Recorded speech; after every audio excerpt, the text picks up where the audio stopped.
All right, so welcome everyone. My name is Susie. I'm the Advocacy Manager with Binky Bay. We're going to record this to share out in the future.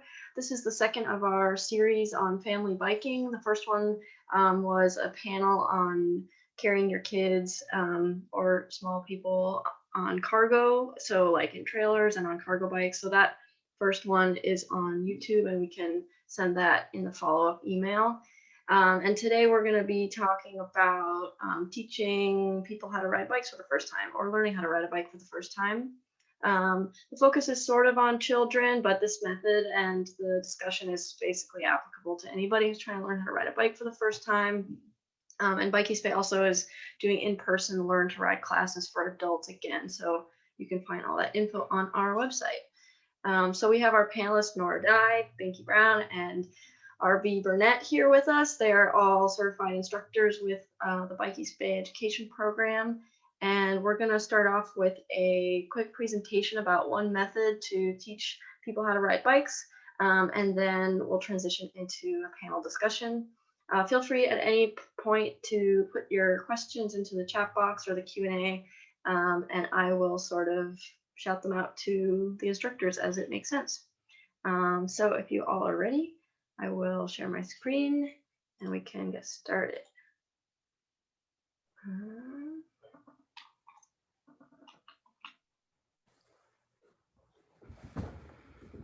All right.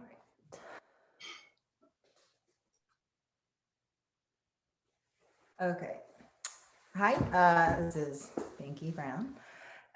Yeah, so it's a little bit hidden up there, but the number one step to learning how to ride any of the bikes is balance. So the balance bikes for the little kids are really great, which is just a bike without pedals, or you can just remove the pedals from the bike that you have.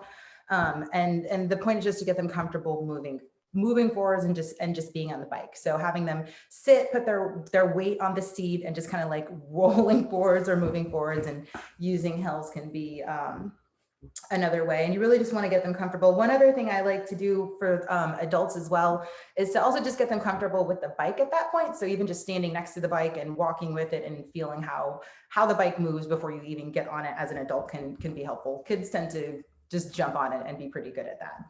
I don't know if anybody else has anything to add to that one. Then, yeah, next slide. I don't know how to switch to the next slide. Oh, yeah. Yeah, so other steps to help if you have a bike that's not a balance bike that you bought, but you're creating one, is to lower the seat. And that definitely helps make your center of balance lower, which makes it easier to learn your balance on the bike. And as you get more comfortable, you're definitely going to want to raise that seat up a little bit. But just sitting on the bike, letting your feet go up, using a slight downhill, not a huge downhill, can help as well. And then this lovely demonstrational video can show you how to just glide on the bike without pedaling at all, if that is something you're not familiar with. So.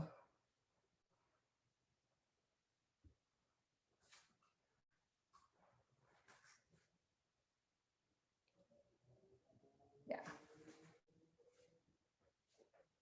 I think that's really good because it just shows, like, you can see the weight, the person sitting, the weight on the seat, kicking a little bit. If it's a little confusing about how you would do that as an adult, not on a balance bike, that's a really, really good example.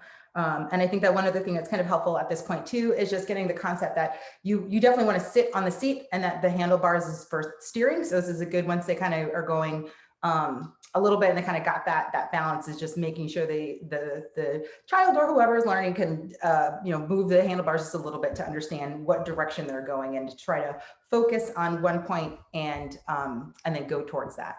I think that would be, I think it's about scooting and gliding. Right. Does anybody want to add anything before I switch?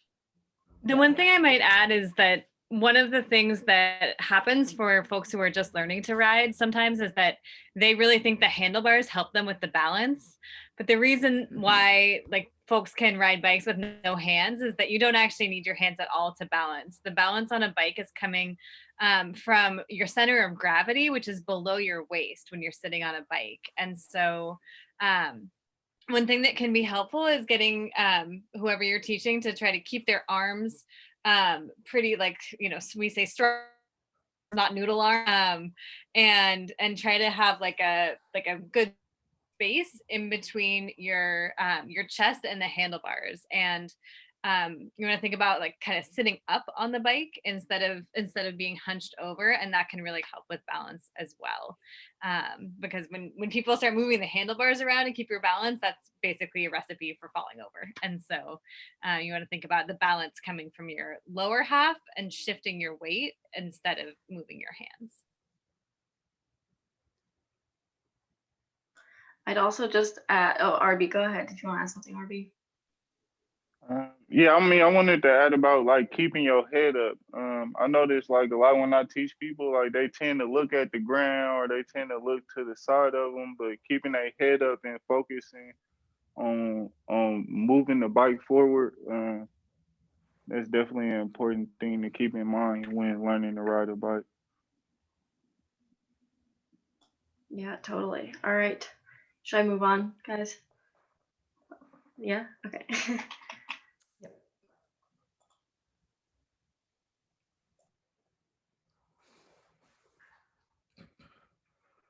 Okay, yeah, adding pedals.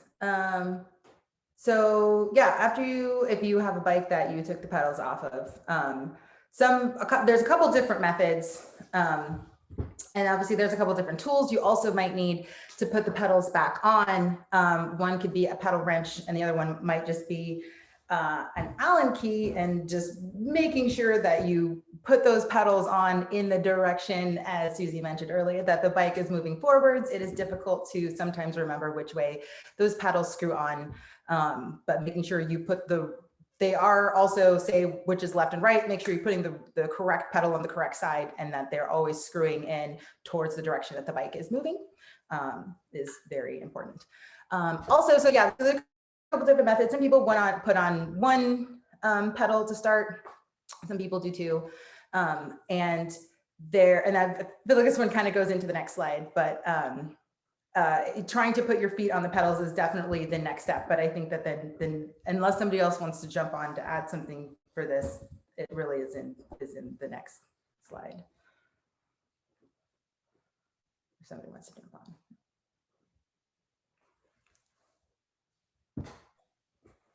Can I ask, are you guys all seeing like black boxes on top of it? I'm trying to understand what other people are seeing. I might stop the screen share for a second and then restart it just to try to fix that.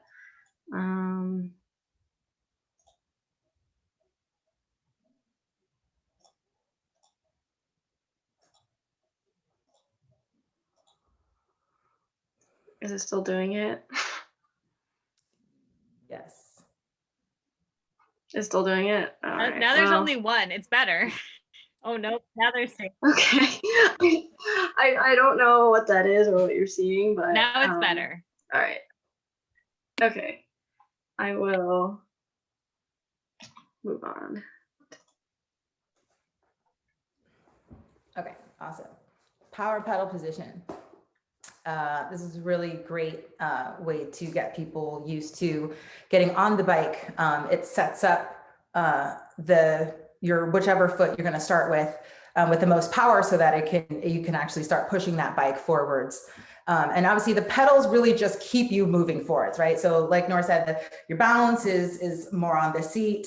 The handlebars are just for directing where you want to go. And then the pedals are is the motor, is your legs, how you are moving forwards.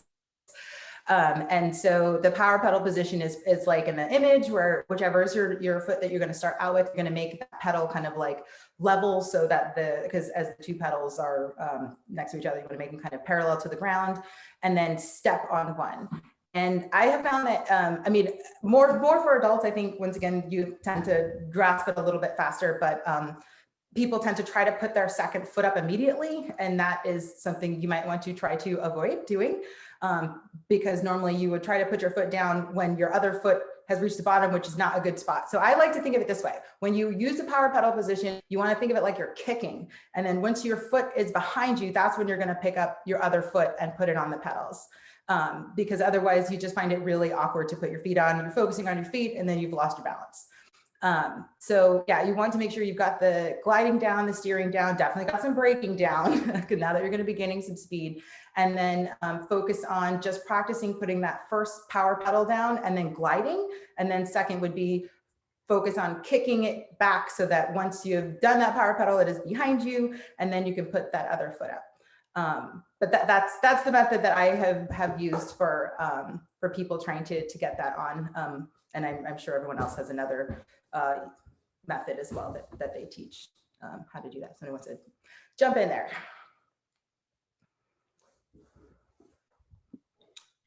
The one other thing that I do sometimes that's helpful is for people who are like, who haven't done a lot of biking, maybe that you haven't done training wheels yet. You have to learn, your feet have to learn where the pedals are in space.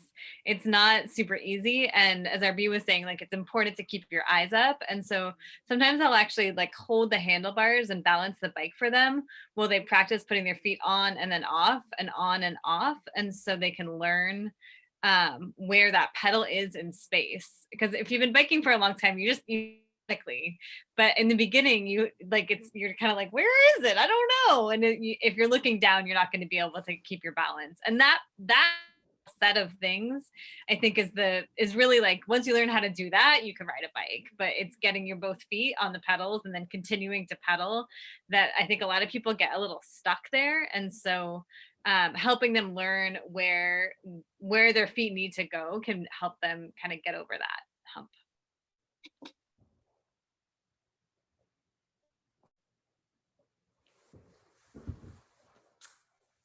Anything else to add before I end the slideshow?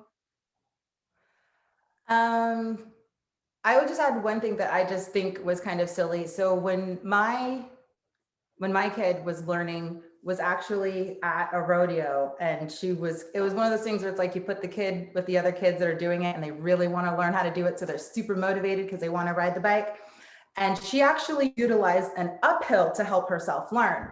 So what she was doing was, because she couldn't really figure out the braking, so she would start to pedal and then go uphill, so that kind of forced her to stop, and then also helped her learn to steer so that she wouldn't fall over. And she did it enough times that she's just doing this loop like up the hill and then back.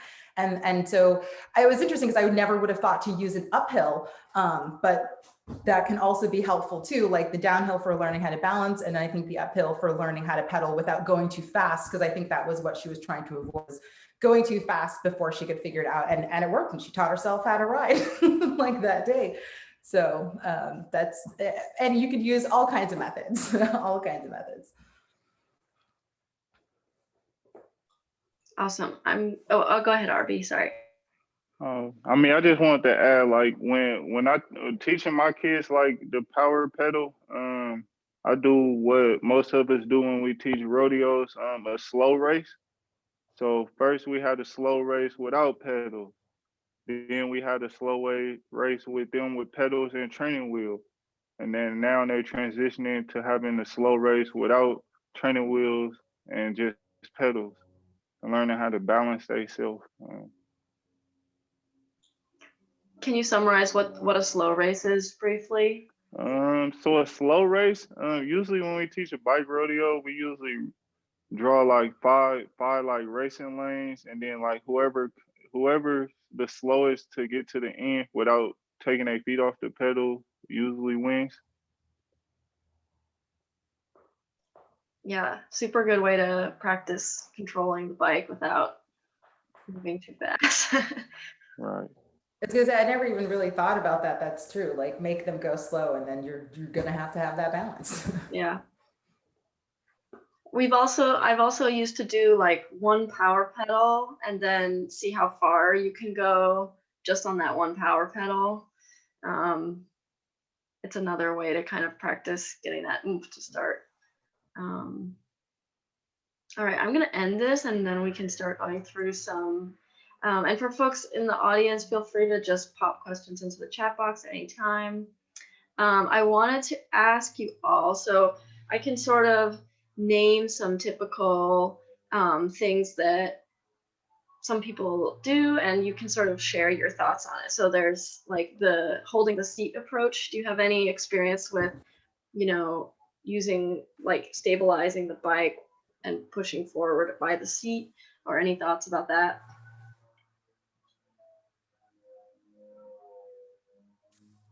I haven't found that to be particularly effective.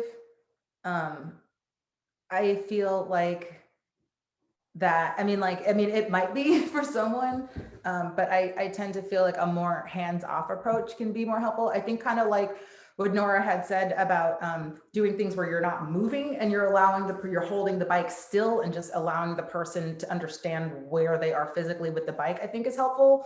Because I've done that even just to get people to understand certain things and just hold it and then let them put their feet on. But personally, I think that it's not as, and it would be as equally effective as a downhill, I think. And then maybe with, less assistance. But I don't know. Yeah, totally. I've had one experience trying to teach a little cousin how to bike, and he was just very nervous. And there's kind of a fine line, right, between using the scooting method to have that security of putting your feet down and then relying on that a little too much.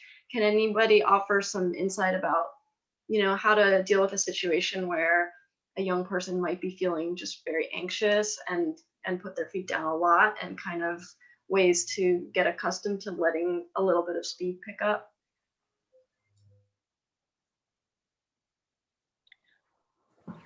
I think that one thing that can help with that is helping increase confidence and being able to stop your bike, because I think that it's a fear of, I'm going to get too fast, be out of control. And so before you get into that, really spending some time either with training wheels or with like someone else helping with the balance, so that they get really comfortable either using the back pedal brakes or their hand brakes, so that they know when they get going, they're stop. Because I think that's it's a fear of falling. And so if you can stop your bike without falling, it helps overcome that.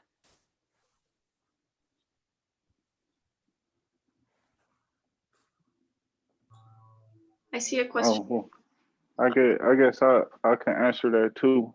So a lot of kids that I work with like to go really, really fast on their bikes. So some of them tend to not have brakes, or some of them introducing it. So I tend to introduce all kids that come to my program to a basic air brakes change. So ABC quick check. So making sure that we check their tires for air, check their bikes for brakes, and make sure that they understand to adjust their brakes, so that way they can stop without skidding, but at the same time safely. As well as making sure they chain and everything else is in order. But yeah, most kids tend to go really fast now, and they like to pop wheelies. So like I tend to tell them, like the ones that's not as confident as them, I tend to tell them like it's all right to go fast, but just make sure that you use your front and back brakes to stop. So some kids don't understand like the concept of using two brakes, because they go from coaster brake to like a bigger bike with hand brakes. So just making sure when they transition from coaster to hand brakes, they understand to use both brakes to stop, Yeah, totally. opposed to their feet. Yeah, totally. We have a question from Leilani, who says that her child, 5 years old, is nervous about the balance bike and is asking for training wheels. And any advice for getting him to use the balance bike more confidently?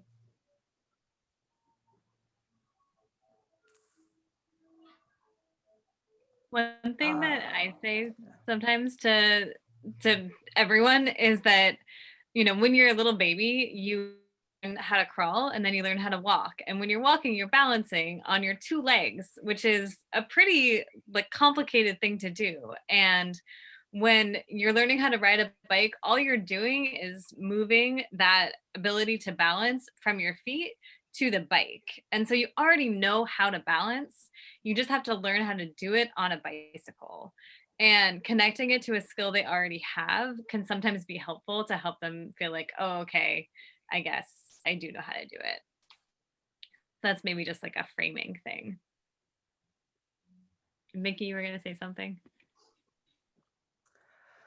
Oh, I mean, just kind of that same concept of like getting them kind of like mentally prepared to get on, because I think that a lot of the challenges for any age is really the fear that you're going to fall off or you're not going to get it, or it's a lot of fear coming in, and so trying to work with that can help in whatever method, and that's one method as well, to just show them how they already do things as well, because it's I mean, like I said, I think it's kind of hard because I'm like, I don't know. Part of me would also just kind of feel like, well, just let them ride it like with the training wheels, only because like I'm, but like, if you want them to go on there, I would say, that's probably the best way. Just different encouragement to do it in whatever method, I guess, makes the most sense. I don't have anything else really to add to that. Yeah, I taught my 5-year-old how to use his balance bike when he was like 3, but it was because he seen his big brother and his cousins and like people that like he wanted to play with, and he like, well, I want to play with them. So like them encouraging him as well as me standing in front of him and guide him. I think it was successful. So just surrounding him with his peers that he wanna ride bikes with, it's probably a little more encouraging for him to get out and try, because he's like, well, I want to ride with them. So Yeah, totally. And for anyone who joined a little late, the reason why we're talking about balance bikes is just the theory that if you're balancing and coasting without even trying to pedal, then you already have the basics of how to operate a bike. And then once you get bigger, you can add pedals, as opposed to, and there's nothing wrong with using training wheels, but the theory is that training wheels kind of train you to lean in ways that aren't actually balancing the bike, and that practicing with a balance bike helps to learn that balance very early, and then the transition is not supposed to be as hard. But that's not to shame anybody for using training wheels, because there's actually, I think that like somebody mentioned earlier, that training wheels can kind of help you get used to just know what pedaling is and know what braking is, which is also important. So there's no one right or wrong way.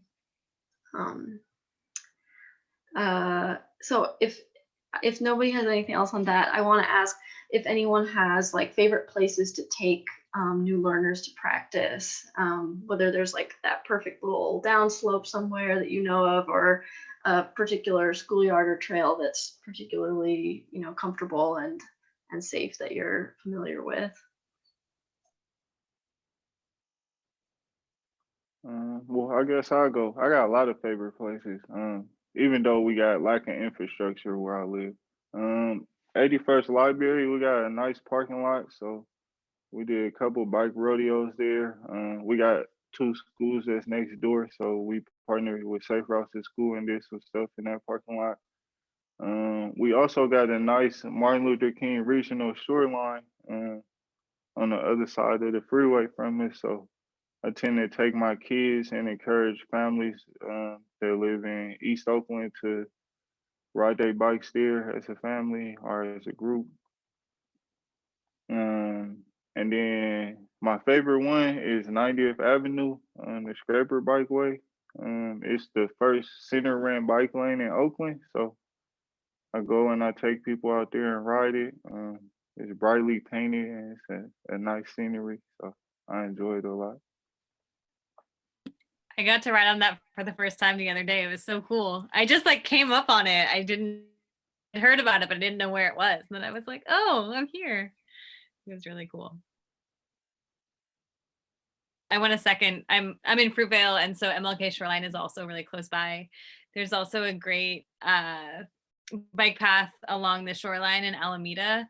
My one thing with like newer riders and like paths that are, the MLK shoreline is great because there's never that on it, but like Alameda or the shoreline over by Berkeley and Albany can be hard because there's so many people on bikes, and for newer riders who are a little bit wobbly, it can be stressful as a parent to watch your kid and have to be like, oh, get up, you know. So I think that kind of thinking about how crowded the path might be and choosing paths where you know there's not going to be so many people when your kids are still like building their confidence can be great.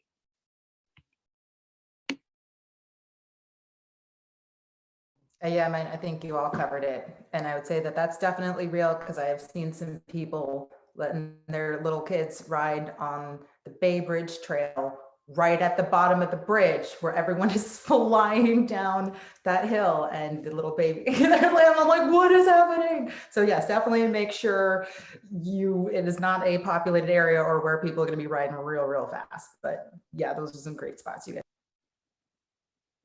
Right. I forgot one. So Oakland has the Slow Streets initiative going on where they shut down streets for people to get out and exercise. So you could walk, roll, or bike there.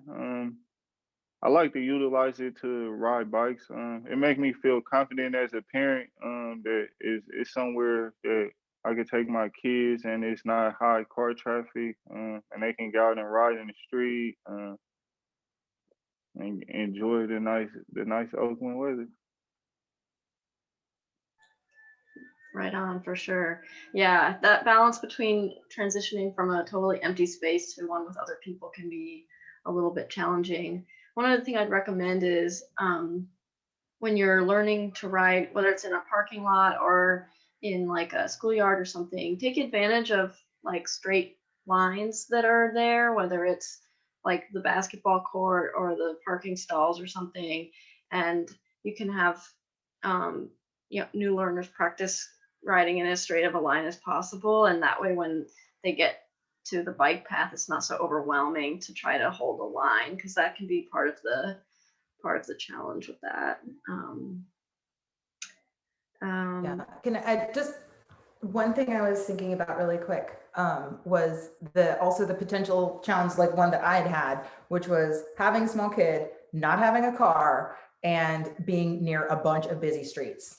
And so I think it's one of those things where like sometimes you just have to take them away. Like you have to just figure out either you're walking their bike to the safe place. Like fortunately, where I'm near Mandela Parkway. And so that's also a really nice, like away from traffic. If they veer off the path, they're just going on grass. But you might have to like, put your kid and their bike in your trailer and then bike them to the safer place to learn. Cause that's been one of the challenges, even though my kid can ride, but like she doesn't ride in this area because it's just really dangerous and she's not that confident. So this would not be a good place to learn. So if you have a vehicle, then and you have the ability to go someplace else, then you might just have to drive someplace else to go. But the parking lots and just any place away from cars and fast cyclists, I think is pretty. Yeah, totally. Can I ask, we've already covered a little bit of this, but can I ask each of you what the biggest challenge was for you? I know you all have sort of families of your own and also teach professionally, so you can answer sort of for either one, but what the sort of biggest barrier or challenge that you've faced with either your kids or other people's kids teaching to ride?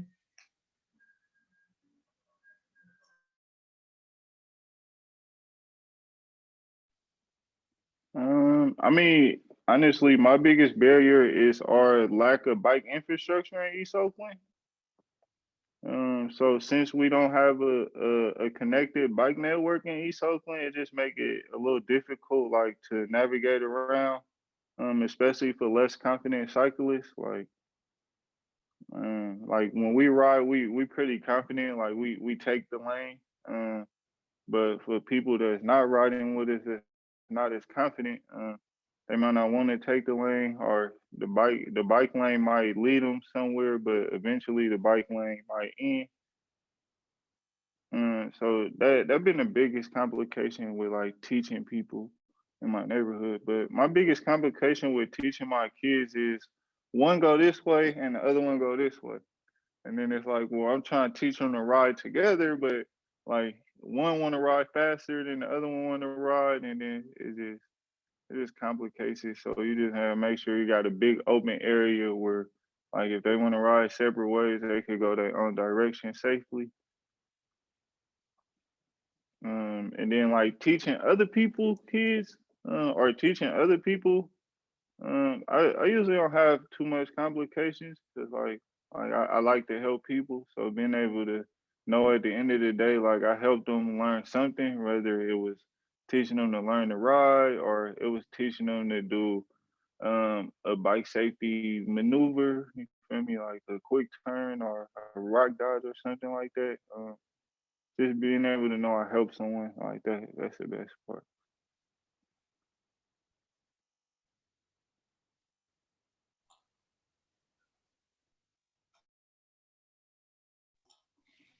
Yeah, I think for me, one of the things that can get hard is when people are having, like, everyone's body is different, and I think everyone learns how to do physical things differently. Some people pick it up really fast, and for some people it takes multiple days of practicing. And like I have twin nephews who are 5, and one of them was just like on a bike and going, and the other one still can't pedal, and and it's been a couple months, and like they're just different. And I know sometimes as parents, like, I want my kid to like be really fast at things, and and pick it up. And I think that it's like riding a bike is so much fun. And I think sometimes when it's, especially if it's your own kid, like it can start to get frustrating, or they should be getting something then they're not. And um so trying to make sure that the teaching process like is fun for both of you, and taking a break if it's not, and coming back to it later, so that you're kind of setting yourself up and your kid up to really enjoy doing this thing together, and like celebrating success instead of kind of getting frustrated, because really like our brains need time to integrate things. And so for some people, it does take some time to learn. It's not an immediate process. So I think that's really one thing. It's just like the amount of time it takes people how to learn is really varied.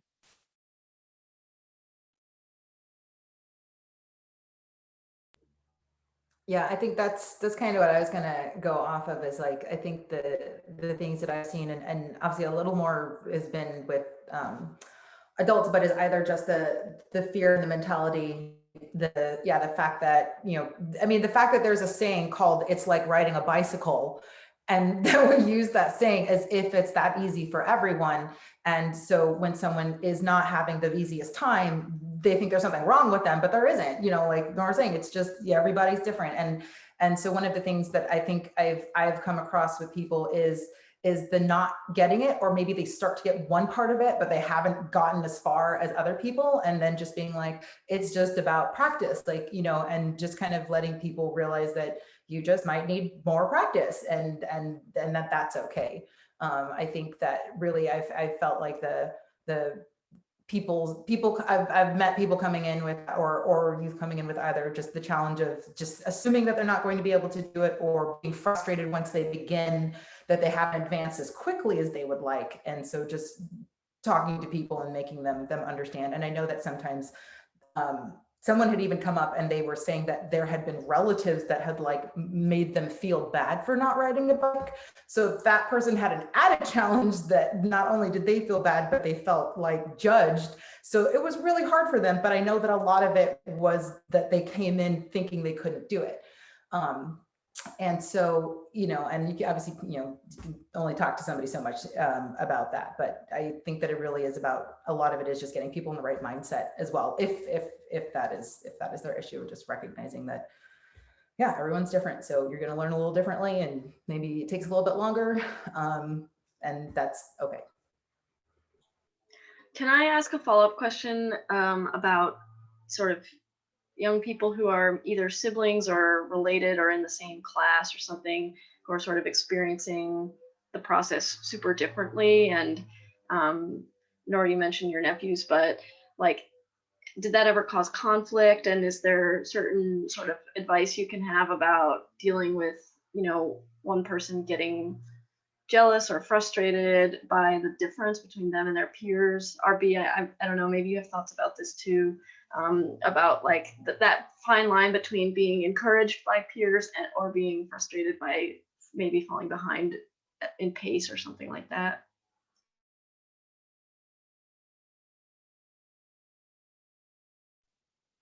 It's interesting you ask that. So, what the scraper bikes tend to use is a each one teach one method. So, some kids, like I said, are more confident than others. Like we got kids that do wheelies, then we got kids that they still just building up their confidence to ride in the street. But they all work together. Like we teach them like ain't no one better than anyone. Like some kids that can't ride their bike in the street yet. They pretty awesome at fixing a flat. So just cause like they learning a little slower than the other ones don't mean that like they can't be interested in biking. So we just try to find a fascination with the bike. So like if they ain't confident with riding a bike, we just teach them the components of the bike. Um, and then help them build their confidence up to where one day they could be wheeling with their friends down the street.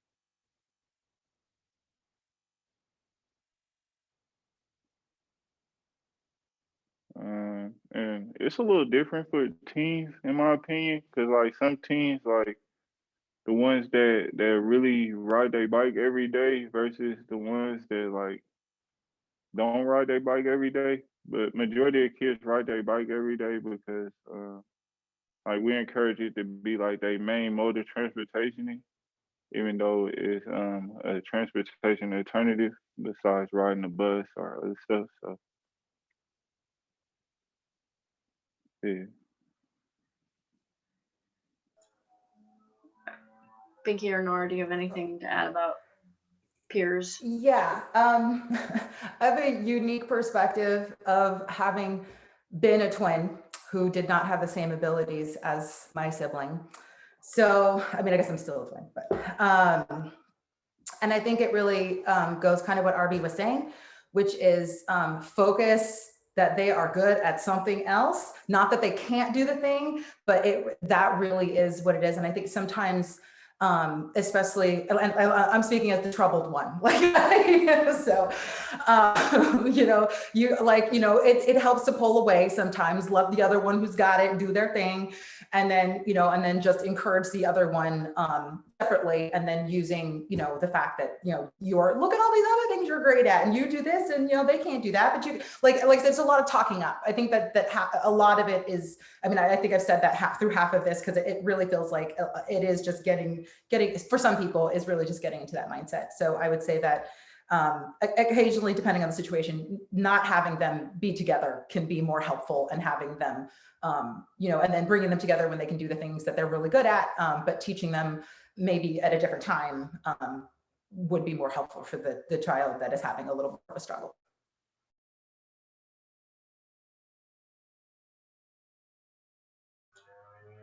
Nora, did you have anything else to add about that? Or cool.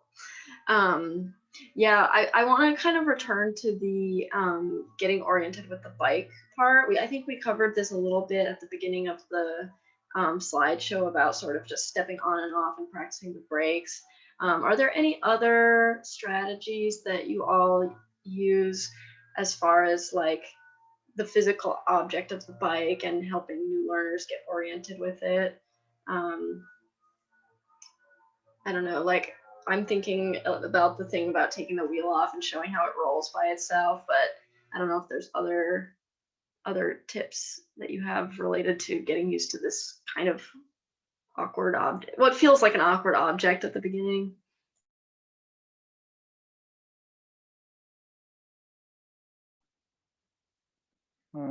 Yeah, so I mean we do intros when we get like new kids that come. Like most kids come at like 7 years old and want to make a bike. So usually what we do is like sometimes we take the whole bike apart and teach them the components of the bike. Sometimes we just do like a fix a flat contest. Like we teach all the kids how to fix a flat. Um, and it just help them get familiar with the bike and the bike parts. As I said earlier, like making sure that kids that transition from coaster brake to hand brakes understand that like you have two hand brakes, so use both hand brakes opposed to just using one hand brake.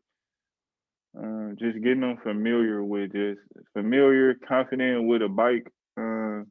Like we prefer to teach kids to decorate their bikes as well, so that way it's uniquely theirs. So it's the only one bike that they made personally themselves, so it's unique.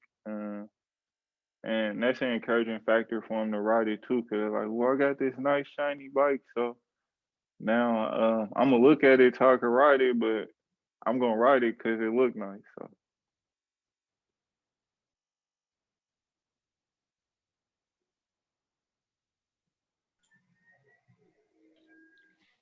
And I just wanted to add, you know, when you're thinking about getting your kids out on bikes, you also want to make sure that you have a helmet that is going to be the right size for their head, and is adjusted correctly and is new. So helmets are kind of like single use only. Once they crash, it's trash. And so you want to make sure, especially because kids do tend to go hard on their equipment, to check out any helmet and make sure that it doesn't have any cracks in the styrofoam on the inside, or cracks in the plastic part on the outside. And if it does, we definitely recommend getting a new one because you want to make sure you protect the developing brain. And if you're in the market for a new bicycle, there's lots of great places to get used bikes for your kids. I actually just this morning got my kid a new bike at the Bikery, which is run by Cycles of Change down on 23rd and International, in the San Antonio neighborhood.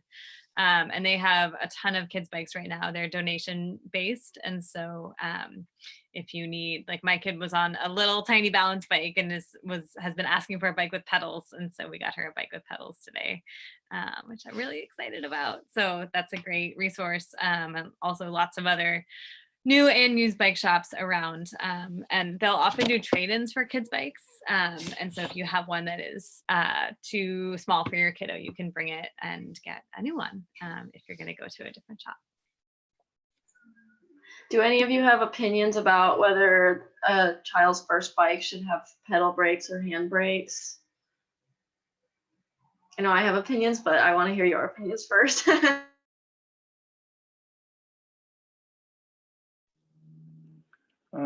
I mean, personally, I started my kid off with coaster brake. Like it just start him off with well, he started with a balance bike and then he went from a balance bike.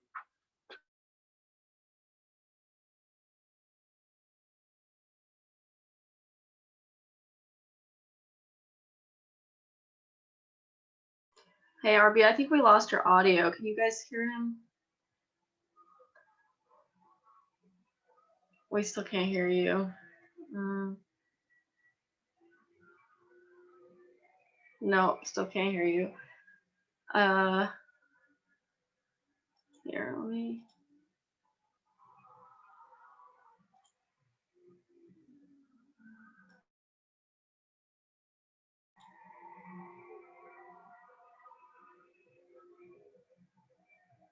All right. Binky, did you want to jump in on that one while RB works on the audio? Well, yeah, I mean, my kid just started on a bike, like no balance bike, no training wheels. She just, we got a bike and she just learned on that. It had I think it had a coaster brake and one hand brake. I don't know if I have an opinion on whether they should do that. I would just say that it is difficult for kids that learn the back pedal to then switch to the handbrake. That is, they want to pedal and then they don't stop and then they freak out. But I mean, like I said, but that's why like my kid had both, but that still did take her a little bit of time to switch. That's my experience.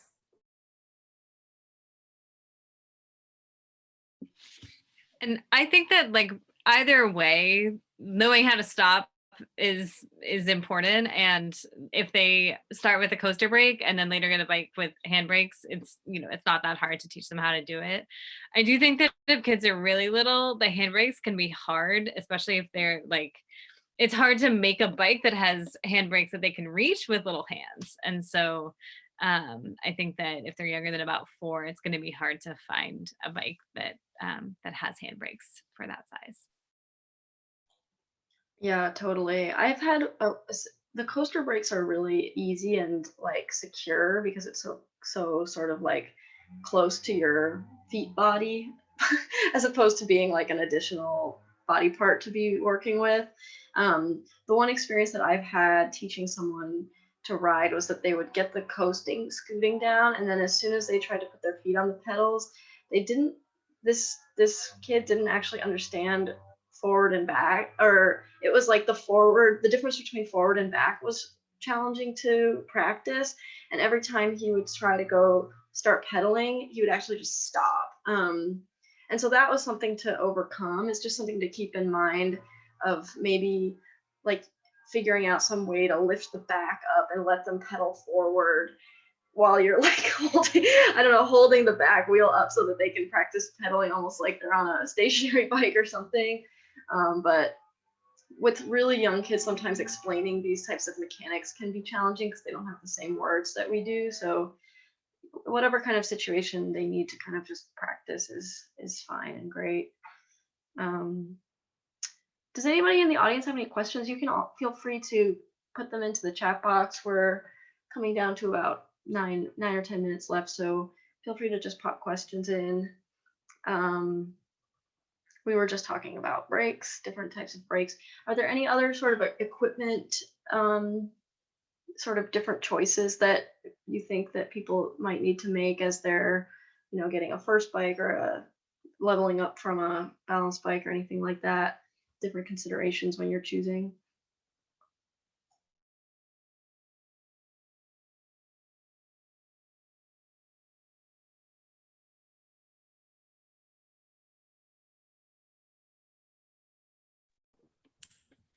One thing I would say just about choosing a bike is that every body is different and every bike is different. And so if you're feeling like your kid is having trouble, like their seat, in order to get it to the level where they can touch, it means that their knees are bent a lot when they're trying to pedal, like maybe just try a different bike, because that's something that when you're looking at bikes, it can be really different just depending on how big the frame is and the ratios between the handlebars and the seat and that kind of thing. So if you're finding that your kid's bike is not fitting them really well, you know, maybe try a different brand or a different size of bike.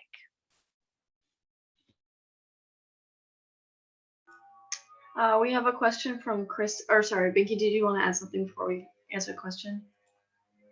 Well, I mean, it was only kind of just to add on to that, which I think is also like the same as if your kid might be having difficult, like you might not realize that the bike is the issue itself. So just be open to trying different things when your kid is learning. Totally. Christy asks, once a kid is a confident rider, how do you teach them about gears?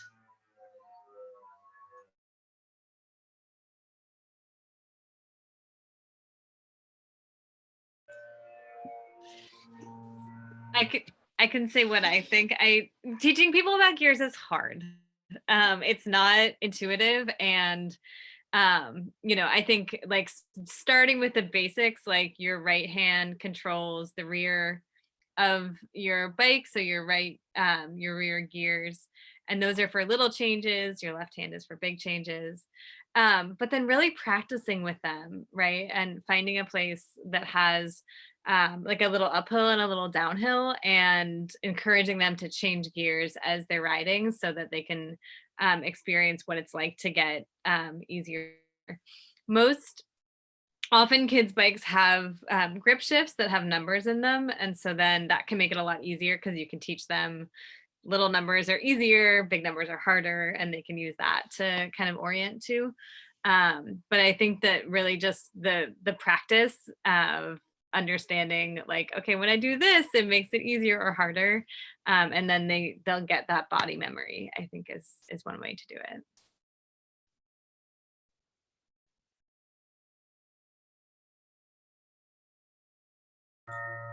Yeah, one thing that I like to do, and if I'm riding with people who are new with gears, is I'll just say out loud when I'm shifting. Like if you're doing a neighborhood ride for the first time, you see a hill coming up, you're like, I'm shifting my gears down now, making it easier.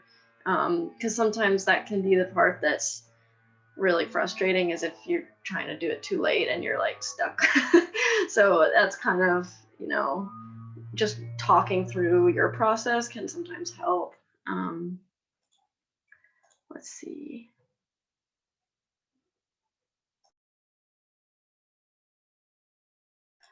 Oh, I wanted to mention about the handbrakes. This is a vague memory because I was like 12, but I remember when I got my first like bigger bike, the mechanic, and maybe Binky, you can speak more to what this is exactly, but they did something with the brake and the cable so that it was just closer. The brake lever was just closer to the handlebar from the beginning. So there's various things you can talk to your mechanic about. I don't know, Binky, if you want to explain what that is exactly. Yeah. No, there's just a way on the lever to make it closer to the handlebars. And most bikes have that. It's just a little screw that you can do for that specific reason if your hands have trouble reaching and then it's still safe to brake the same way. Yeah. So there's different ways you can modify the bike to help. And for the gears, I mean, same thing. Like I've just had people go on flat road and then just spin and then use the terms, easier or harder. Like, is it to pedal or is it harder to pedal?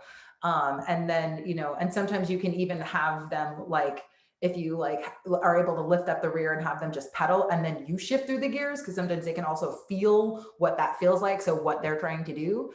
But yeah, I think just having them do it when they don't need it and then moving to, littler things so they can see the difference about how that really affects it and then, it is just them. And then it's just them remembering because after that point.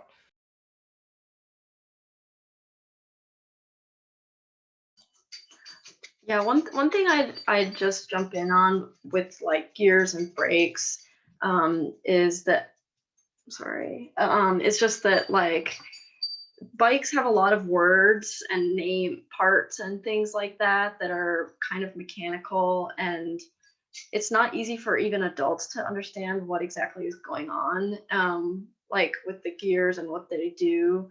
So I like with children to just kind of like simplify and not try to explain too much, but just sort of like describe it in terms of what their body is doing rather than what the bike is doing.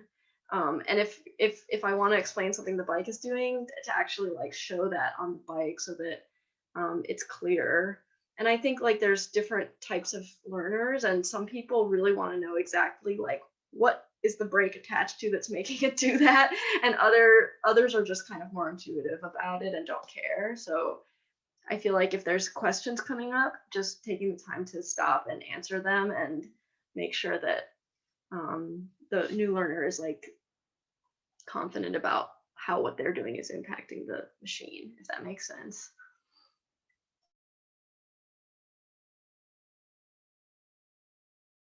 So one other thing I do for the brakes to kind of get new writers to understand why you need to use both, which I think Arby had mentioned that he does for the kids too, is to hold it still and to do one at a time and then lift the bike up, because it really, once again, it demonstrates why you need to use the importance of using both, because you see that one doesn't stop you all the way and one stops you way too much. So I love, but obviously I love using visual references for things. So I find that to be quite helpful. Yeah, totally. And brakes are like Brakes, one thing that I've heard instructors say is that like brakes are like a dimmer and not like an on and off switch. And so it's good to practice like being gentle with them and then being harder with them and just sort of feeling what the difference there is. It's not, you can't just like suddenly stop without skidding. So these are the types of things that kind of just take getting used to. Do we have any other questions from the audience before we start to wrap up? All right. Well, thank you to all our panelists. Does anybody want to add any last thing before we close out? All right.